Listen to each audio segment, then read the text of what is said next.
Artikel 15. Berdasarkan kisah nyata, film ini bercerita tentang seorang polisi yang melakukan kejahatan. Akankah keadilan ditegakkan?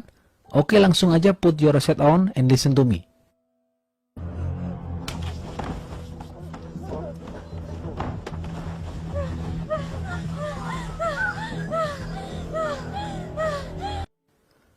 Pemeran-pemeran film ini ada Ayan sebagai kapolsek baru di desa ini, Brahma sebagai anak buah Ayan, Jataf anak buah Ayan yang berasal dari kasta rendah, Ansu sebagai kontraktor bangunan yang kaya raya yang disegani karena berteman dekat dengan orang-orang di pemerintahan, Nihal sebagai ajudan Ayan, Rai sebagai teman sekolah Ayan dulu.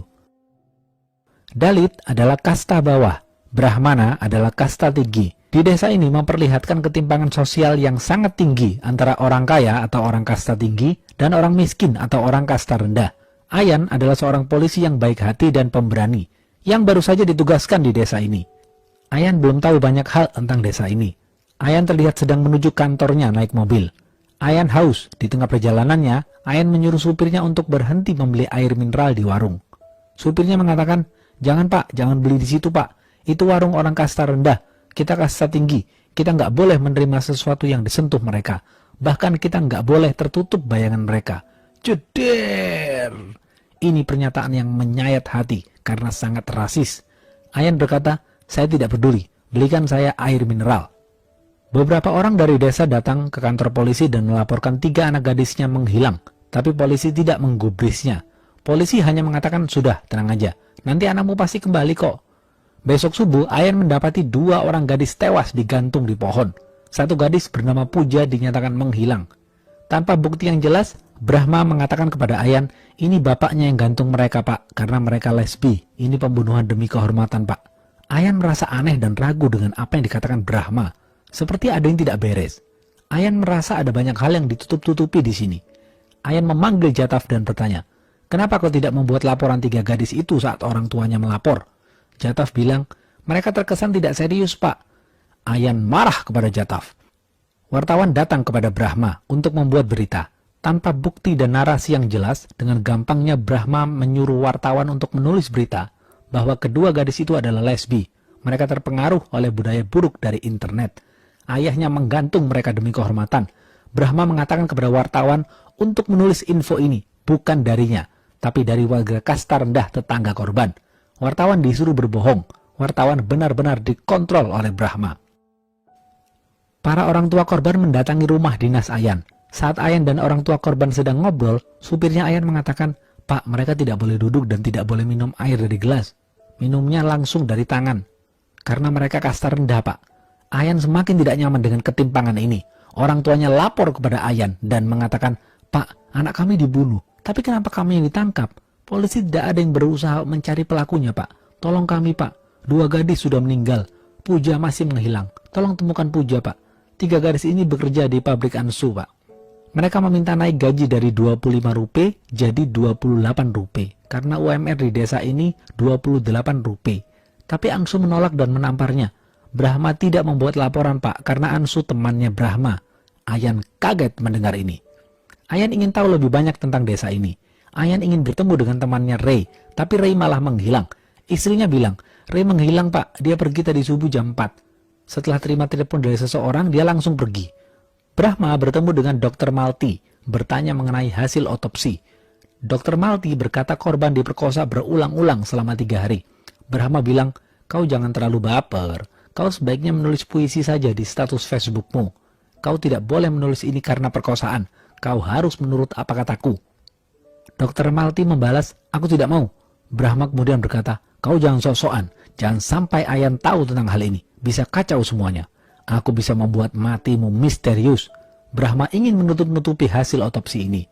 Scene berpindah ke Jataf. Jataf sedang patroli di malam hari dengan mobilnya. Tiba-tiba mobilnya dilempar bola api sehingga mobilnya terbakar. Ternyata yang melempar adalah Nisat dan kawan-kawan. Nisat adalah ketua buruh kasta rendah. Mereka marah dengan kepolisian karena kepolisian sudah menzolimi mereka. Kepolisian tidak pernah mendengarkan aspirasi mereka. Ayan bertanya kepada supirnya, "Siapa teman Ansu di sini?" Supirnya menjawab, "Dia orang kaya, Pak. Sahabatnya kebanyakan anggota dewan. Ayahnya mantan politikus. Dia orang yang kuat, Pak. Semua orang mengenal Ansu. Ansu akrab dengan mantan Kapolsek sebelum Anda dulu. Brahma juga temannya. Ray juga kenal dengan Ansu, Pak. Tanpa bukti yang jelas, Brahma menangkap orang tua korban dan dibawa ke penjara. Brahma menulis laporan tentang kasus ini. Ayan tidak percaya lagi dengan Brahma. Ayan yakin laporannya palsu. Ayan menyuruh Brahma untuk memanggil Ansu. Brahma merasa keberatan dan mengatakan, "Pak, tolong jangan dibesar-besarkan masalah ini. Kalau Ansu terseret, Ramlal bisa marah, Pak. Dia yang menguasai pemerintahan di sini, Pak. Tolong jaga keseimbangan ini, Pak. Selama ini semuanya aman terkendali." Ceder. Di sini terlihat Brahma melindungi Ansu dan antek-anteknya. Ini semakin membuat Ayan muak.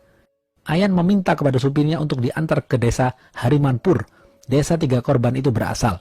Dalam perjalanan, supirnya mengatakan kepada Ayan, "Pak, masyarakat kita terbentuk berdasarkan aturan-aturan tertentu.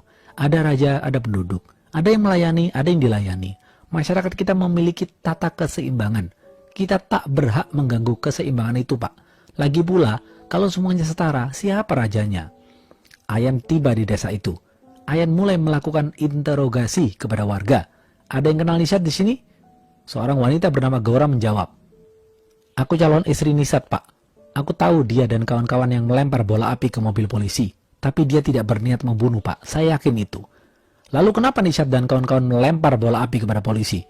Gaura menjawab, "Suara harus lantang agar orang tuli mendengar. Kami selalu mengemis keadilan, Pak, kepada polisi, tapi tidak pernah didengar. Di sisi lain kami capek, Pak. Kami minta gaji sesuai UMR tapi tidak digubris oleh Ansu. Makanya kami melakukan mogok kerja." Sore hari, Ayan pergi ke rumah sakit untuk mengecek hasil otopsi kedua gadis itu. Ayan menemui Dr. Malti.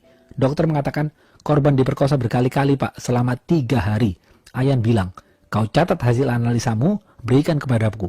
Sampel DNA-nya nanti kau teliti dan katakan siapa pelakunya. Kau jangan takut, aku akan melindungimu."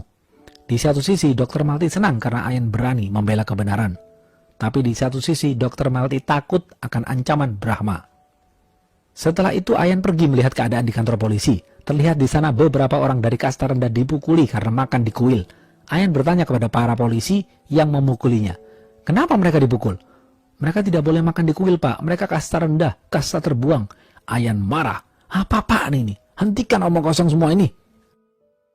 Keesokan harinya, Ayan mulai melakukan penelusuran TKP di mana kedua gadis itu digantung. Ayan terus menelusuri desa ke desa untuk mencari Puja. Ayan berhenti di satu sawah yang terlihat sangat kotor dan bau karena banyak babi berkubang di sana. Para anak buahnya mengatakan, "Pak, di sini ada 2 sawah, sawah kotor dan sawah bersih. 3 gadis itu kalau pulang dari pabrik biasanya lewat sawah yang bersih ini, Pak." Ayan berpikir sejenak. Insting Ayan mengatakan Puja lewat sawah kotor ini untuk melarikan diri. Sedangkan 2 gadis itu lewat sawah bersih. Makanya kedua gadis itu dikejar, diperkosa, dan dibunuh. Ayan memakai lampu senter untuk melihat sawah kotor itu. Dan Ayan menemukan 1 buah sandal pink. Jeder! Jataf mengatakan, "Itu sandal Puja, Pak. Sandal Puja berwarna pink." Ayan bertanya kepada Jataf, "Di seberang sawah kotor ini ada apa?" "Ada hutan, Pak. Jaraknya 4 kilo. Pak." Kepolisian telus menelusuri hutan melewati sawah itu untuk mencari Puja, tapi belum berhasil. Brahma mengadu kepada Ramlal. Ramlal pun akhirnya telepon Ayan. Ramlal menekan Ayan. Setelah telepon selesai, Brahma langsung menyodorkan berkas kasus itu untuk ditutup agar tersangkanya tidak pernah ditemukan. Ayan menolak menandatangani berkas itu. Ayan bingung dan galau. Ayan curhat kepada sahabatnya melalui telepon. Ayan mengatakan keadaan di sini sungguh parah. Gara-gara 3 gadis ini minta kenaikan 3 rupiah, mereka diperkosa dan dibunuh. Sungguh biadab. Saat aku tinggal di Eropa dulu, teman-temanku di sana mengatakan, "India adalah negara hebat, aku pengen ke sana. Di sana sangat indah." Tapi ternyata tidak seperti itu. Di sini sangat kacau, tidak seindah yang dibayangkan. Ada yang salah dengan negara ini. 2 gadis dibunuh, diperkosa, dan tidak ada yang peduli. Seolah-olah ini adalah hal yang biasa. Dan ini sudah terjadi bertahun-tahun. Ini kacau, dan aku akan membereskannya. Ayan menyebarkan artikel 15. Artikel itu bertuliskan, sebagaimana tertuang dalam Konstitusi India, pasal 15, negara bagian dilarang mendiskriminasi penduduk manapun menurut agama, ras, kasta, jenis kelamin, atau kota kelahiran. Penggunaan fasilitas umum tidak boleh dibatasi, dikurangi, dilarang dengan alasan apapun. Artikel 15 itu Ayan tempel di setiap sudut kantor polisi. Ayan terus melakukan penyelidikan. Ayan pergi ke desa Harimanpur dan berhenti di sebuah warung kecil.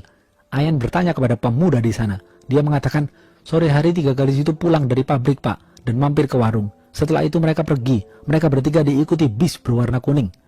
Scene berpindah ke sebuah pertemuan antara Mahanji, kasta Brahmana, kasta tinggi, dan Santi Prasad, kasta Dalit, kasta rendah. Mereka terlihat makan bersama. Pemandangan ini sangat langka. Setelah makan bersama, Mahanji berpidato. Kita harus menyatukan kasta rendah dan kasta tinggi. Pelaku pembunuhan gadis itu harus ditemukan. Pelakunya dilindungi Ramlal. Di sini terlihat Manji dengan mudahnya mengontrol media. Anak buah Ayan mengatakan ini hanya politik pencitraan Mahanji. Dia melakukan ini hanya untuk kemenangan dirinya sebagai wali kota. Isu meninggalnya kedua gadis ini dijadikan alat untuk memenangkannya. Pertemuan ini tidak ada gunanya, Pak, bagi kasta rendah. Kasta rendah akan selalu ditindas. Keesokan harinya, Ayan menginterogasi Ansu. Ayan bertanya, kenapa kau menampar gadis-gadis itu? Ansu mengatakan dengan sombongnya, mereka mau kenaikan upah. Mereka ingin berhenti bekerja. Kalau tidak aku tampar, nanti yang lain ikut-ikut minta naik gaji dan berhenti kerja. Aku tahan mereka sementara di suatu tempat. Setiap orang pasti punya tempat sendiri. Sama sepertiku. Aku tahan dia di tempatku bersama teman-temanku. Teman-temanku banyak di kota ini. Di sini terlihat Ansu ingin menantang Ayan. Ramlal telus telepon Ayan untuk menekan Ayan agar tidak menyeret nama Ansu. Tapi Ayan tidak takut dengan tekanan Ramlal. Ayan yakin Ansu terlibat dalam perkosaan dan pembunuhan itu. Malam harinya Ayan mendapatkan laporan DNA dari Dr. Malti. Ansu terbukti memperkosa korban. Ayan bertanya kepada Jataf, kau kenal siapa wartawan yang mau menentang Ramlal? Kenal, Pak. Suruh dia tulis berita bahwa Ansu tersangka utama. Ansu teman akrab Ramlal. Brahma, polisi bajingan ini mengadu ke CBI agar kasus ini ditangani CBI. Brahma ingin melindungi Ansu dan antek-anteknya. Ayan pergi ke rumah Ansu untuk menangkapnya. Ayan melakukan penggerebekan rumah Ansu, tapi dia tidak berada di rumah. Di dekat rumahnya ada sekolah dan bis kuning. Ayan menggeledah bis dan sekolah itu. Ayan mendapatkan beberapa bukti seperti tali, kain, dan lain-lain. Ini membuat Ayan semakin yakin Ansu pelakunya.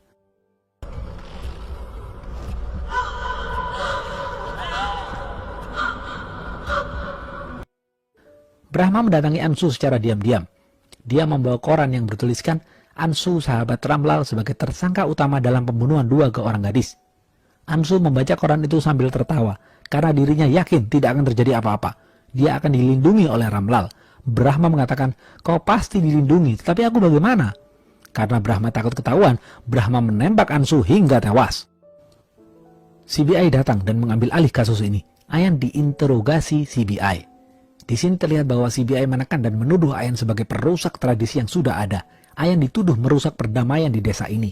CBI tidak suka dengan pernyataan Ayan bahwa Ansu sahabat Ramlal sebagai tersangka utama. Ayan ditangguhkan secara sepihak. Tetapi Ayan tidak tinggal diam.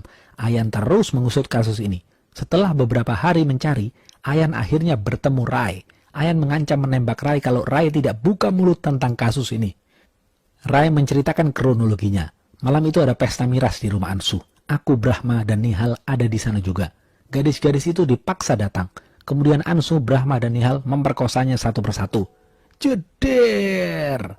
Ayan kaget karena Nihal yang dikenal baik selama ini juga ikut terlibat. Setelah memperkosa, mereka membunuh dan menggantung gadis-gadis itu. Kemudian aku disuruh sembunyi beberapa hari sampai keadaan aman, sampai kasusnya ditutup. Lalu Ayan bertanya, di mana Puja? Rai mengatakan, aku tidak tahu di mana Puja. Aku tidak mau bersaksi Ayan. Aku takut dibunuh Ansu dan antek-anteknya. Kemudian Rai kabur. Ayan lalu bertanya kepada Nihal. Nihal sambil menangis mengakui pemerkosaan yang dia lakukan. Dan dia juga mengatakan Brahma terlibat dalam pemerkosaan dan pembunuhan itu. Ayan bertanya dengan penuh amarah, di mana Puja? Nihal menjawab, aku tidak tahu Pak. Setelah mengakui semuanya, Nihal bunuh diri dengan menabrakkan badannya ke truk di jalan raya. Ayan menyuruh Jataf untuk menangkap Brahma sebelum ia ditangguhkan besok. Jataf menangkap Brahma. Brahma sangat marah kepada Jataf.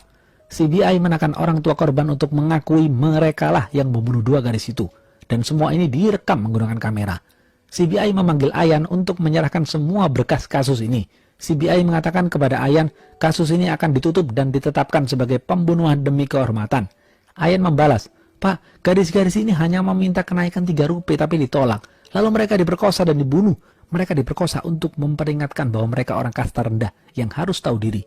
Apakah orang kasta tinggi boleh memperkosa orang kasta rendah? Pak, kasus ini adalah pemerkosaan yang dilakukan oleh Ansu, Brahma, dan Nihal. Saya punya semua bukti lengkap. Semua kasus ini akan aku serahkan ke pengadilan. Jeder! Sir. Di sini terlihat Ayan menantang CBI. Ayan tidak takut dengan CBI. Ayan melanjutkan perkataannya, Pak, mereka kasta rendah yang sudah hidup beribu-ribu tahun di India.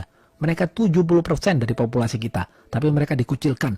Dan kita yang hanya 30% menganggap mereka rendah, kita suruh mereka membersihkan toilet kita. Dan sampai sekarang mereka masih membersihkan toilet tanpa upah yang layak. Laporan ini semua akan aku berikan kepada Sastri, Sekretaris Negara. Anda akan menyesali ini semua, Pak. Meskipun aku ditangguhkan, aku akan tetap mencari Puja. CBI sangat marah dengan perkataan Ayan. Ayan, kepolisian, dan warga kasta rendah terus mencari Puja. Ayan berjalan menelusuri sawah yang sangat kotor dan dalam itu. Di tengah-tengah pencariannya, Ayan ditelepon Sastri, Sekretaris Negara. Sastri memerintahkan Ayan untuk terus melakukan penyelidikan. Ini kabar yang membuat Ayan senang. Tiba-tiba ada polisi yang menemukan sandal Puja. Ayan menutup telepon dan berlari ke sana. Ayan melihat ada pipa yang besar, sudah lama tidak digunakan. Ayan berjalan pelan dan...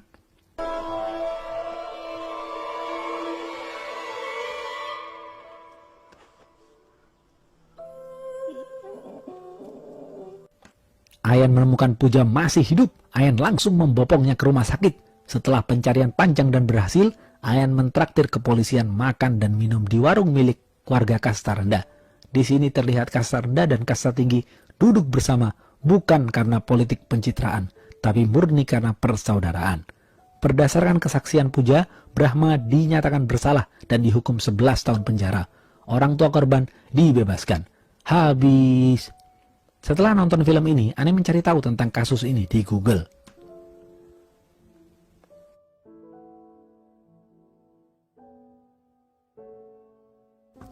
Apa pesan dari film ini? Tatanan sosial yang rusak disebabkan masih adanya ketimpangan antara kasta tinggi dan kasta rendah. Padahal di pasal 15 itu sudah tertulis jelas dilarang melakukan diskriminasi, tapi ternyata pelaksanaannya belum maksimal. Doktrin di masyarakat tentang perbedaan ini harus dihilangkan agar tercipta suasana yang sejuk dan damai. Kepolisian wajib menegakkan keadilan karena sudah menjadi tugas mereka. Oke, segitu aja video kali ini. Jangan lupa like, comment, and subscribe ya. Stay watching and see you.